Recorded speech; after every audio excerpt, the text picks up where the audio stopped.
ये छोटा बच्चा गली गली बेचता था इंश्योरेंस, फिर पलटी ऐसी किस्मत, बन गया बॉलीवुड का सुपरस्टार विलन। आवाज सुन कांप जाते थे लोग। बॉलीवुड में कई कलाकार ऐसे हैं जिनकी आवाज का कोई मुकाबला नहीं है। सदी के महानायक अमिताभ बच्चन भी ऐसी ही आवाज के मालिक है। पर यही आवाज सुनकर शुरुआती दौर में कई फिल्म मेकर ने उन्हें रिजेक्ट कर दिया था। इत्तेफाक देखिए, तस्वीर में दिख रहा ये गोलू मोलू सा बच्चा भी ऐसे ही रिजेक्शन का शिकार होता रहा। शुरुआती दौर में इस बच्चे को इसके लुक्स और मोटी आवाज के लिए फिल्मों में नहीं लिया गया। उसके बाद यही आवाज इतनी फेमस हुई कि हर कोई उसे अपने तरीके से यूज करना चाहता था। हालांकि खुद इस बच्चे ने इस बात की इजाजत नहीं दी। तस्वीर में दिख रहा ये बच्चा है अमरीश पुरी। एक दौर था जब विलेन यानी कि निगेटिव रोल की दुनिया में अमरीश पुरी का कोई मुकाबला नहीं था। जबरदस्त एक्टिंग के अलावा उनकी आवाज, सख्त सा दिखने वाला उनका चेहरा और एक्सप्रेशन को सही तरह से रिफ्लेक्ट करने वाली उनकी आंखें निगेटिव सीन्स में नई जान डाल देती थी।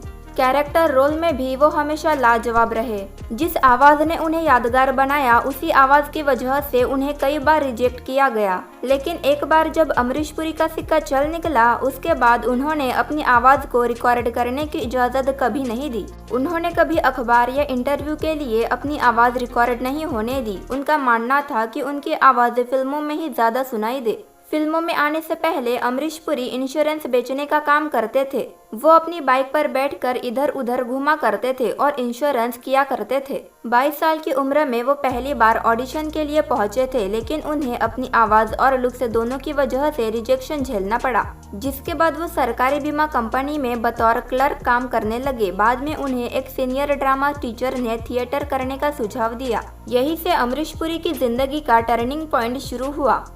तो ऐसे ही और इंटरेस्टिंग अपडेट्स के लिए मूवी की बातें को सब्सक्राइब जरूर कीजिए। Thank you.